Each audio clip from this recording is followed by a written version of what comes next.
All right, what's up, guys? Should be live. All right, we are live. What's up? Sorry for the late stream. Apologies for that one. We're getting started 3 hours later than I wanted to, but that's how it goes sometimes. What's up, David?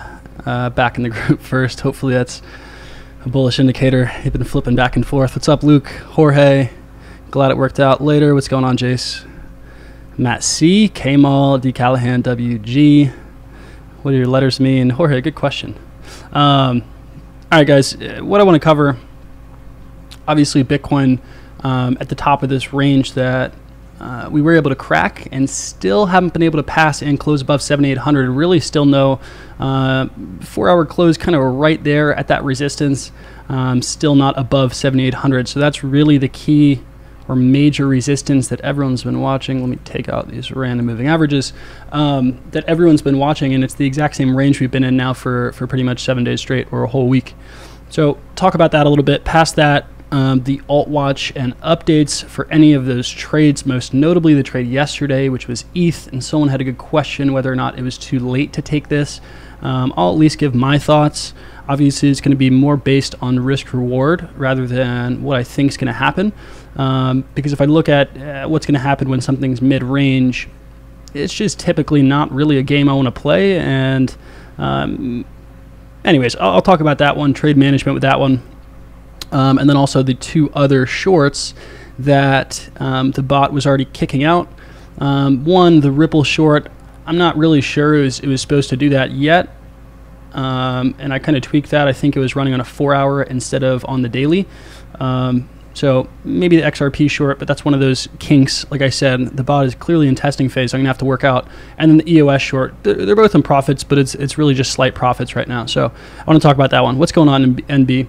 And then past that, guys, any other alt idea or alt setup or any coin that you're looking at, whether it's something that you're looking to buy or getting ready to buy, whether it's something that you're short and thinking about, you know, where it could go to, different things like that, obviously fire them in, and I'm going to hit them all after I get through everything else.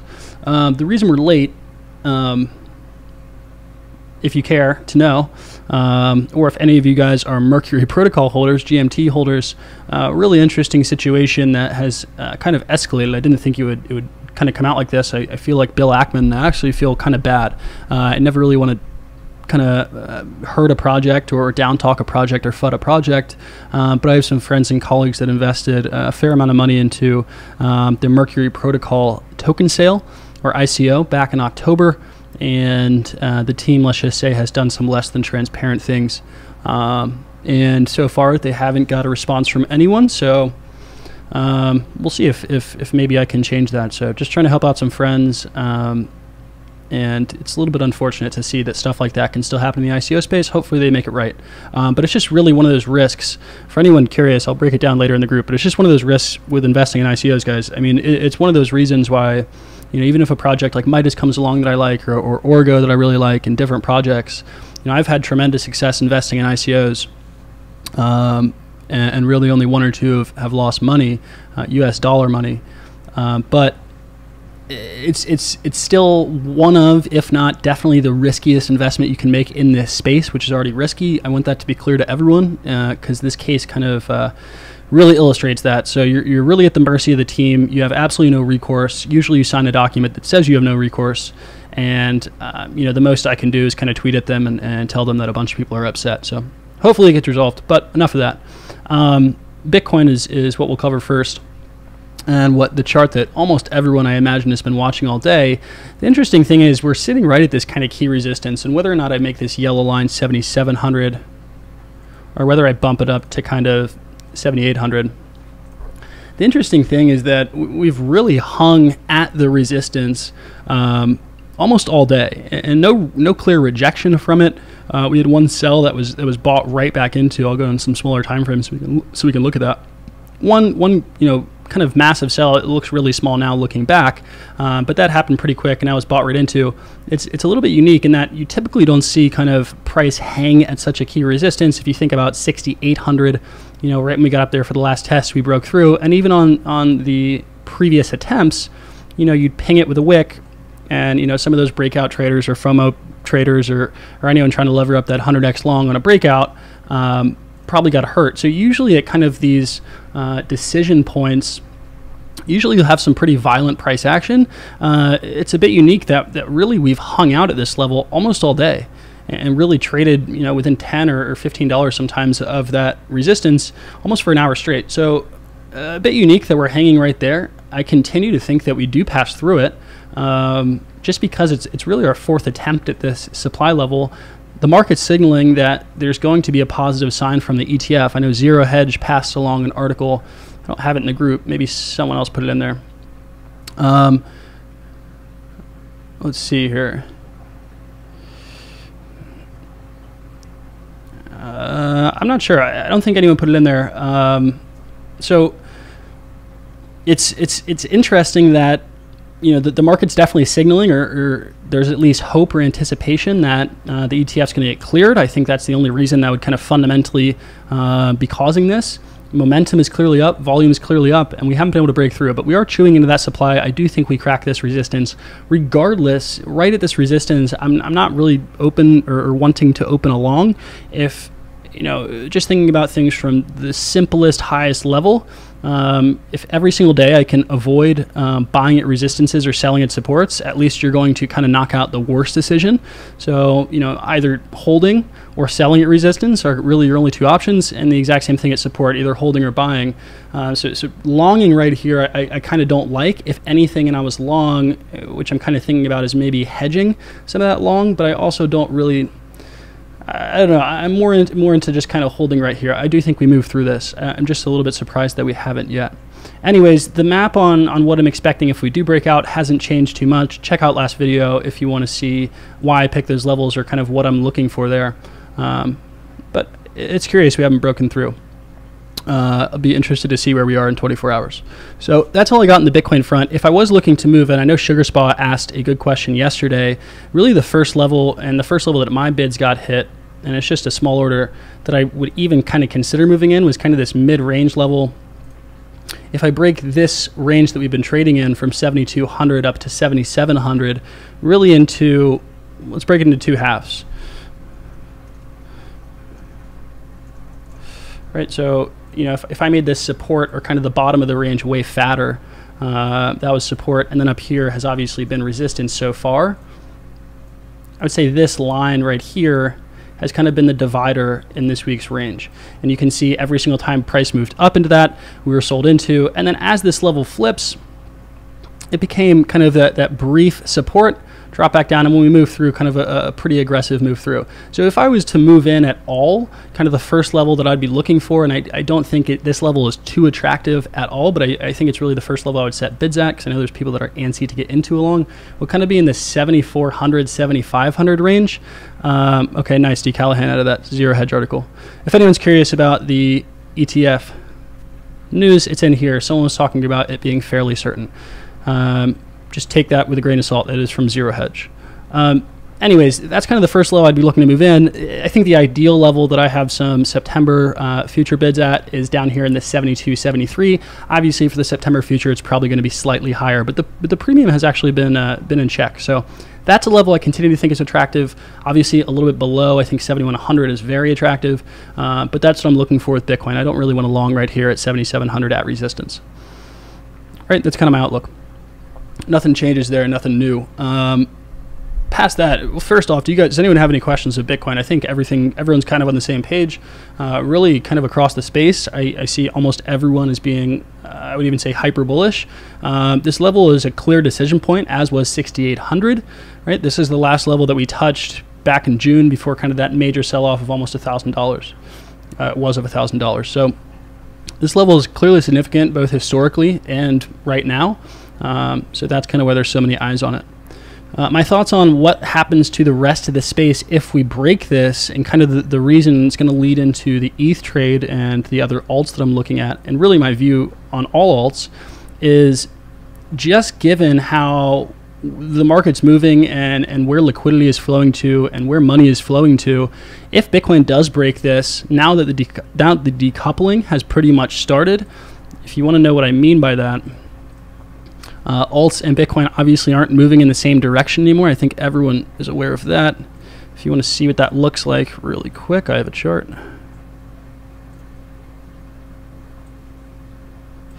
Right, you know, for pretty much all of Q2, Bitcoin and Ethereum was moving pretty much in lockstep, and this is representative of all alts. What this really reminds me of is pretty much September to December of last year, where there was a decoupling. Pretty much if Bitcoin was rising, and this was going into that contentious hard fork, as Bitcoin was rising and as it was rising extremely quickly, all that money was pretty much being sucked out of alts, and it led to capitulation, and then it led to one of the nicest and most profitable bounces that tons of people in crypto have ever seen. So, you know, as Bitcoin neared the top, pretty much up here on 14, 15K, tops out at 18, 19K, then it starts to drop. That's when ETH and everything else really took off after they'd been suppressed, right? So that's kind of just another chart on how I use that ETH channel. You can see once again that the relationship has now broken, of things not really moving in lockstep anymore. Now as Bitcoin has moved up pretty much from 5,800, ETH and everything else has started tanking.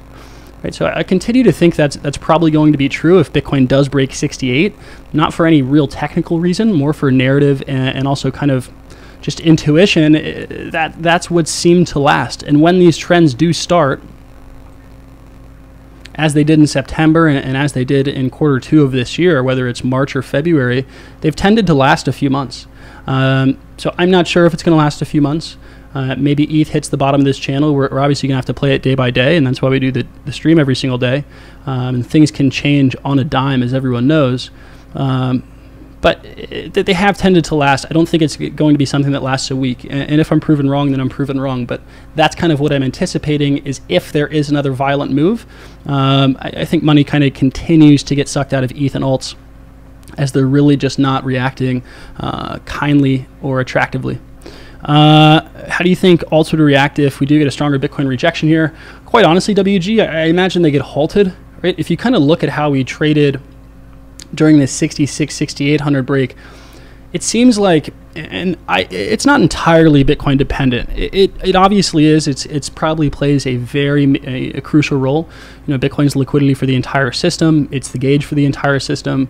But at the same time, there's going to be circumstances. It's not a one-to-one relationship of if we move up, then alts get hurt more, or if we move down, then alts will go up. It's not a one-to-one. I just think, you know, more pretty much I'm expecting really from any move of Bitcoin that alts will kind of continue to sell off. And you know, if that changes, you know, I imagine a little sell-off, alts could get a little relief. But I'm still seeing tons of majors, and what really led me to take this trade, I'm still seeing tons of majors that are kind of above still their last cycle low, and looking where all those other coins are, you know, I kind of want them to get down to their cycle lows, or get down to levels that in the past have marked kind of where that cycle restarts, or marked where alts get to a point where they're so suppressed that at some point they stop flowing down, and at some point money flows there, and that's kind of where the yield is, right? And that's kind of why I'm aiming there, just to lead. That's kind of a perfect little leeway, WG, into why I took this ETH trade now looking back. Shorting the bounce on it, we got that nice bounce on Saturday that I wasn't in. Sunday I jump in, and ETH and a couple other alts got a really nice bounce. For me, just technically looking at this was previous major fib support. Once we broke that level, I expected it to flip resistance. Really basic right there, just old support turning into resistance, right? And then also using just kind of, whenever I'm looking at kind of major historical or major horizontal levels like that, and I think this is wise to do, whether or not you use trend lines or not. You know, maybe it kind of clouds your vision, but oftentimes if I'm playing with a chart, you know, I'll just add a few lines and always making sure they're objective, right? I'm not adding this line and connecting it to the bodies and trying to make random supports. But, you know, as you get more comfortable, you're not going to break anything. You can definitely check out, see if any trend lines are close, see if, or, you know, if you use an indicator, if you use RSI, or if you use Bollinger Bands or your Ichimoku, you know, use kind of the major horizontal levels, I would think, is kind of the base of what I'm always doing, whether it's fib levels or just a horizontal level, and then see if anything else kind of adds to your case or subtracts to your case, and it can give you a little bit more conviction. So in this situation, I even thought it was a little bit late for any short. I was a little bit hesitant, but once kind of I had that conviction, and just thinking still macro-wise, I decided, there's still enough room for the ETH short, and we're down a pretty nice amount today. ETH sold off pretty viciously. So down another 6%. Obviously, if we get down to April lows, still down another 14 or 15%. And once again, this target is just from previous April low, and where that meets historically a very cheap kind of signal or area for ETH right there. Right, so the confluence of those two supports I think are going to be strong. Even if we do carry through it, that's just kind of where I'm looking. If I'm looking at a target to maybe reduce some risk on ETH before we get there, we're getting pretty close to it. Right, I think, where is this level? I believe it's in here somewhere, around kind of this 5.7. There's a few different levels. I played around with some fibs. I think 5.7 I might take a little bit off the table, or at least move my stops down as kind of, coins continue to get a little bit more suppressed. Obviously, at the end of a trend, I always want to trade in the direction of a trend, but you do need to keep in mind kind of that slower moving pendulum. It's the trade-off always of value and momentum. Right. Once, keep into account, keep in mind, and I try to do this, is kind of long-term value is what matters, right? How cheap or how expensive is something long-term, that's what matters. But obviously, the momentum has to also turn around. Right. So as something gets cheaper and cheaper and cheaper, yes, the momentum might be on your side, and yes, you can throw in an ETH short probably this second and be profitable in the next hour. But as you get closer and closer to that ETH being incredibly attractive, the exact same way, you could have longed every single day when Bitcoin's at 13, 14, 15, 16, 17K. But all of a sudden, when things are straight parabolic and straight vertical, the exact same way when something's capitulating or going straight down, eventually, right, you have to be wary of how cheap or expensive something is, and not kind of just be looking for the sure bet and still taking clean setups. So someone asked whether or not it was still too late for the ETH short. I see that K-Mall, it looks like he said busy weekend, I missed that short. And Beal answered a question about the stop as well. Someone asked if it was too late for the short, and someone was talking about this in the group as well today. Personally, for me, yes, I wouldn't add to my ETH short here. Just because, and it's really the same way that I kind of avoided trading Bitcoin at all. And this was like not May, probably June, when we were just so range bound in this BART formation. There's really no organic price action, and just moving up and down, $300 every single day. To me, if something's mid-range, kind of unless we're at kind of this major fib resistance for me, like a nice retest, or if we're kind of at this next major support, to me, this is really as close to a 50-50 coin flip as you can get. Obviously, short-term momentum's on your side, right? So it's probably not 50-50. I imagine your chances if you go short are probably a little bit better than if you go long. But at the same time, right, how would I set this up? I can very clearly identify how I would set this short up. Right, if I'm shorting resistance and looking for a target of next support down, that's kind of what I'm aiming for. That's what I'm expecting. That's kind of where I expect the next liquidity or demand to be. So that's where I'm going to aim for, maybe even a little bit shy, right? And then where would I want to put my stops, or where would I know I'm wrong with this trade?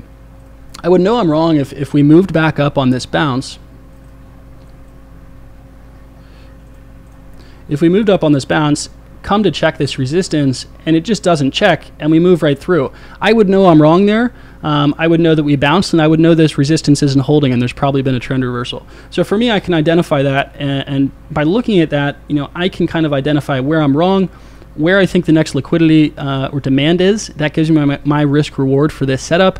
As we get closer to here, how would I set this up? If I'm still aiming kind of for that next demand zone, and then kind of where I think a reversal would be, I think I would be wrong if all of a sudden we were able to make kind of a new higher high here.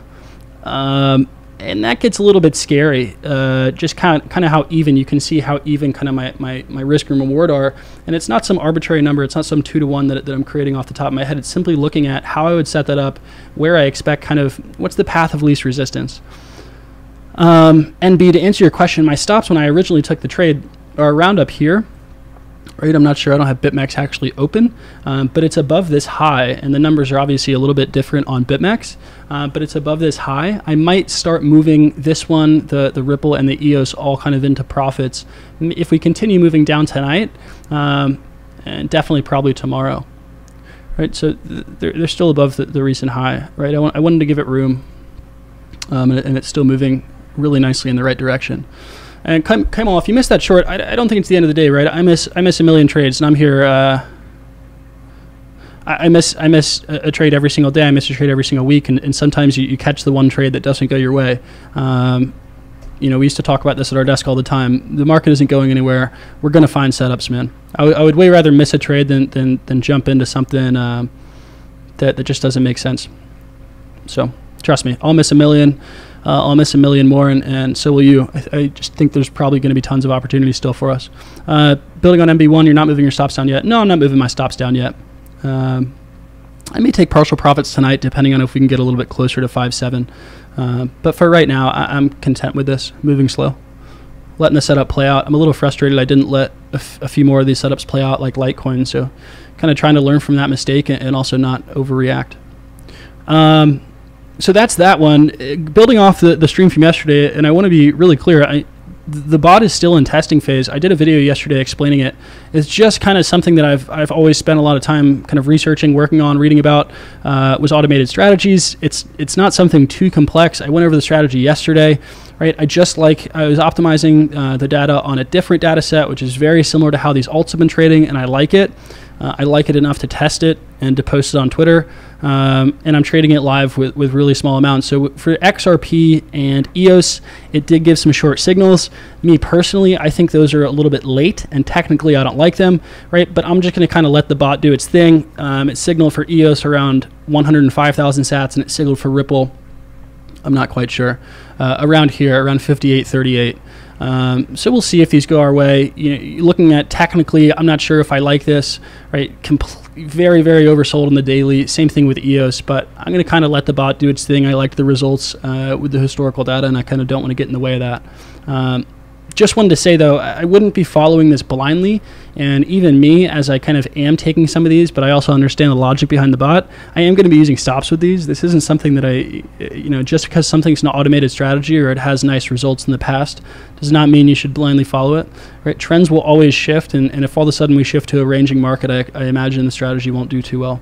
But I am going to be using those. I think it's going to be really helpful when we're past kind of this capitulation or past this alt down market. It's definitely going to signal times when we're moving up and give you kind of an objective look and say, look, it's signaled to sell or it's signaled to short. When things are getting euphoric, sometimes that's tough to look at yourself and say, I should be taking profits. But at the same time, if you have kind of a system or some other tool that's alerting you, at least you'll consider possibly selling, or at least you'll maybe kind of consider and look at the chart again and say, wow, maybe maybe things are getting a little bit overvalued. So in the future, hopefully that's a very nice tool for everyone, regardless if you use it for shorting or if you use it for longing. I'm excited for that, and I'm going to build out tons more capabilities with that. I want to be able to kind of use it for if anyone has an alt, you'll be able to look up. I want an interface to be built out, guys, but that's one of the 20 projects that I try to run concurrently. I have to stay focused as well, but trust me, I want to build that out. I've been wanting to build it out for months, and if anyone's going to have access to it, I will obviously make it available to all of you and explain everything I can. So really working on that. Hopefully it works out. Hopefully it's a cool tool. Regardless, hopefully it helps you learn something. Wanted to review a couple of these as well, the alts, and kind of the decision to maybe leave some of them just based on what I was looking, and reflect the exact same way that I would reflect on CMT and some of those other ones that didn't go my way, and why maybe I have to take that 5 or 6 or 7 or 10% loss on some of those. The same way I kind of reflect on my bad decisions, I also want to reflect on the good ones, kind of pass along every single, audit my own strategy, both for me, but also because I think it's incredibly helpful, and because I know tons of you guys probably have similar looks or implement some of these things. Looking at DCR and why I wanted to get out of this one before kind of just expecting macro environment is usually going to overtake almost anything micro-wise in crypto. Correlations are still so high. So even when things are super attractive, I love DCR. I love this massive ascending triangle we've been forming. But just seeing ETH and all those other things just bring down alts, I just expected the structure to break, and that's what we're seeing for DCR. Right? So really happy to get out of Decred there. I break even or in slight profits depending on when you got in. I imagine this one's going to keep dropping. I don't really want to catch a knife as it kind of breaks out of this massive triangle. Even if it reverses, it's just not a bet I really want to move in on. Looking at a few more of these, CMT, RKC, all the ones that I dropped, which are just so frustrating. I love the looks, right? I just expect them now as they break that support, or as I kind of see them selling into that support with really no volume to back it up, I expect tons of these to continue to fall, even to maybe where they were definitely April lows or December lows, right? So there are going to be times when alts are incredibly attractive again, and there's some alts that already are. I just don't want to jump the gun. And I continue to see it on Twitter. And everyone, everyone's going to have a good day on Twitter. Everyone's going to have a bad day, and you just kind of have to be on there a lot to know who's consistent. But it just kind of worries me sometimes. I think there's almost it creates kind of an environment where it feels like you need to do something every day. And I still kind of see people saying, I'm buying right here. I'm buying right here. I know the bounce is going to be epic. Let things kind of fall to major levels. The exact same way I'm shorting ETH to a major level, I expect tons of these coins to fall to major levels. If they do reverse before getting there, then I'll buy them on confirmation. It just doesn't, I'm not knife catching on a ton of these. Right? I'm really, really being patient with any kind of alt longs. So yeah. What do we got? DCalM, would you treat any of the potential Coinbase ads differently if they reach support, despite it being rough for alts in general?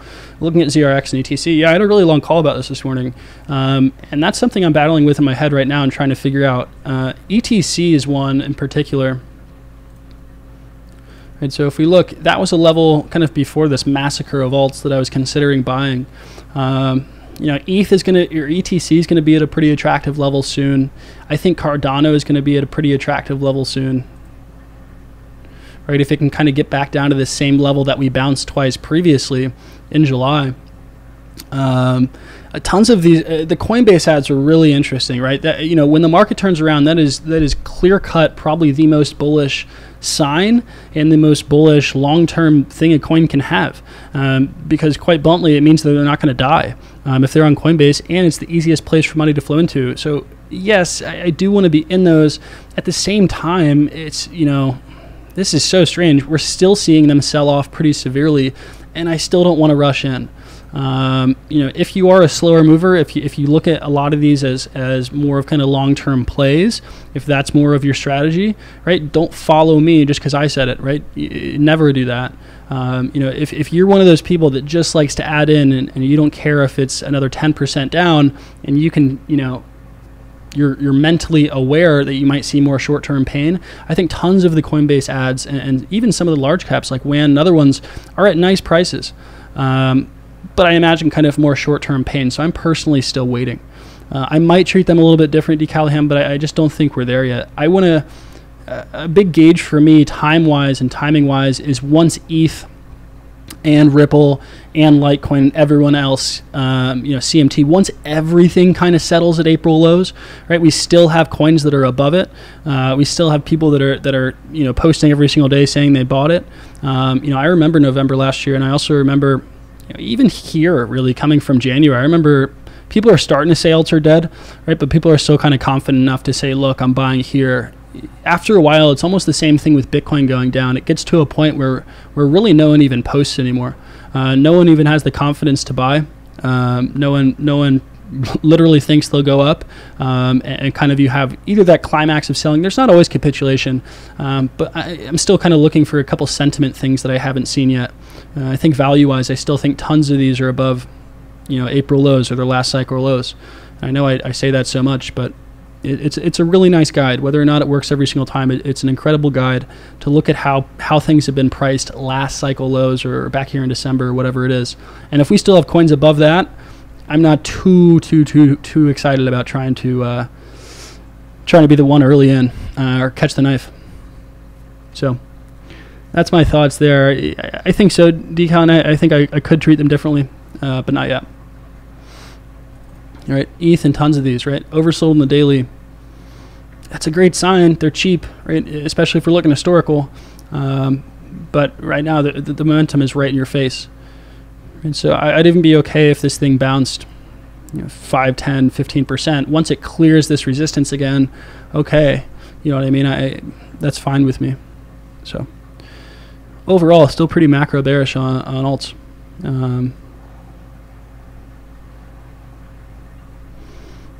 With Bitcoin here. So that's all I got, guys. That's 30 minutes. anyone has any other questions on individual coins, I imagine there's not too many people looking at individual micro setups. And if you are, that doesn't mean you shouldn't be, right? I'm just kind of personally waiting on taking my shots on my next 3 or 1 or 3 or 5 buys. It just doesn't seem it's the time. And there will be a time that comes, and when they get down to that level, and I'm ready to take the shot again, I'll take my shot. I'll look at the levels. I'll buy it, major supports, set my stops, and then all you can do is let the market decide. Right. So I just don't think we're there yet. Jorge said, "Does the decoupling between alts and Bitcoin mean that smart money is moving into the market, or am I reading too much into it?" I don't think you're reading too much into it, right? I think it's good to always consider that. What's up, Mark? No worries, man. I don't think you're reading too much into it. I think those things are always good to think about. But something like that, quote unquote smart money, I'm not really sure. There's so many different, phrases and words people will throw around. Same with institutions. Institutions are moving in, so that must mean this. I think a lot of times people are going to look for a narrative, and I'm not sure that matters, right? There's tons of VCs that are moving into specific alt positions. There's tons of VCs or funds or larger players that can only move into Bitcoin. I don't think that term really kind of explains too much, or I would read into that too much. Honestly, who is smart money and who is dumb money, right? That's kind of my thoughts.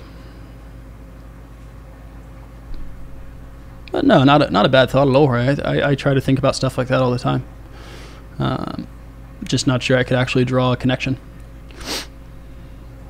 All right, guys, that's really all I got. I'd be curious to see if anyone won the lottery or won the quiz for Orgo, or if anyone heard back. I didn't hear anything back from Baron, and really the only thing he said was hopefully our interview helped you on the quiz. I still think that ICO is going to do okay. So just my kind of analysis, just my insight, just from what I've heard. So if anyone's able to get in, I personally like it. I'm bullish on it. It's not advice, but I like it. That's all I got. Asleep, Coinist, smart money. Yeah, I hope so, man. Sometimes I think that last week I didn't think that. I think I was premature on some of those plays, but all I can do is minimize the loss on those, and then have a week like this week where ETH is works out to be a really nice play, and then just try to be objective, right? If things turn around, then I have to realize the profits and I look for the next play.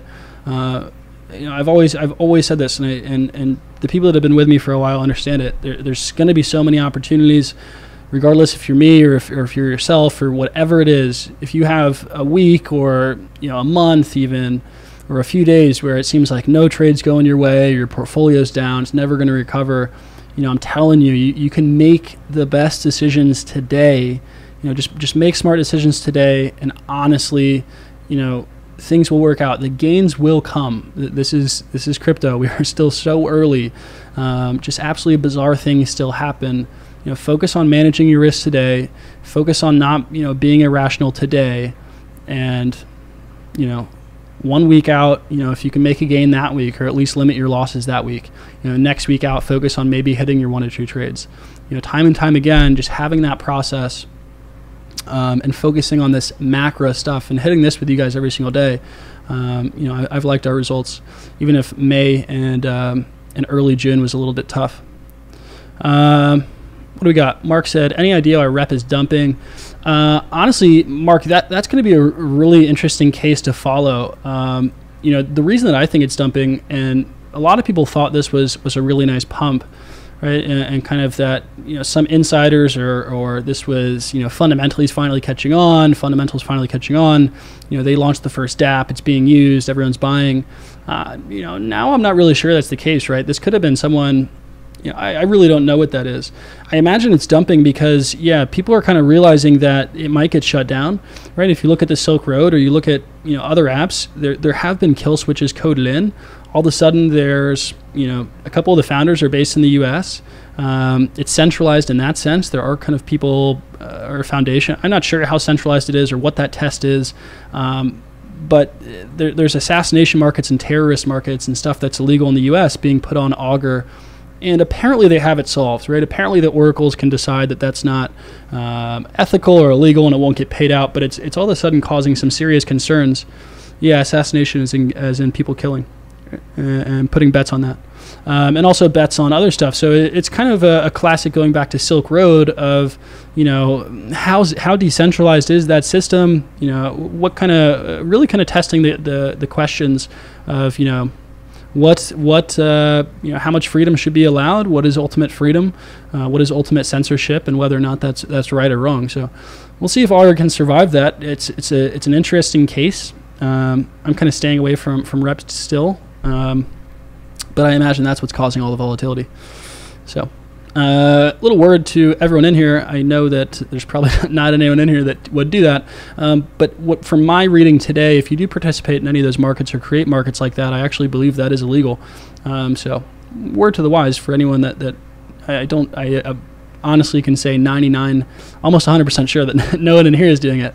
But it's creating also an interesting game theory that I thought about, and I hope no VCs would do this, but you can kind of do that to I wouldn't put it out of the realm of possibilities that someone that's short Augur or someone, a competing project could, do something nefarious like that to kind of hurt a project. Who knows? But it's interesting up a really, really interesting, kind of unique scenario in the market that we haven't seen really since Silk Road. So, yeah, exactly, D. Callahan. Yeah, it is scary that it could get completed in the first case, or that people are opening those. But it's the internet. What can you expect? I've seen it all. All right, guys, that's all I got. My eyes are going to be on Bitcoin, and then slowly watching whether or not ETH and everything else continues to sell off. If I'm looking to enter any more Bitcoin, just to wrap it up on Bitcoin, any more Bitcoin long, 74 is really the first area that I even want to dip my toes in, and that's just this mid-range level, which has been significant if you look back this week. 7,200 I think is a lot more ideal, and honestly I would rather be patient and enter there.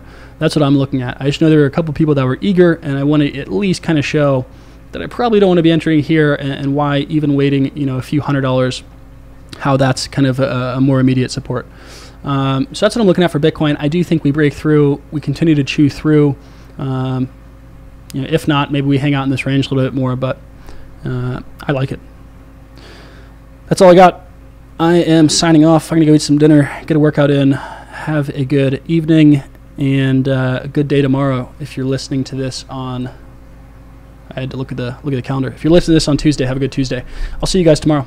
Peace.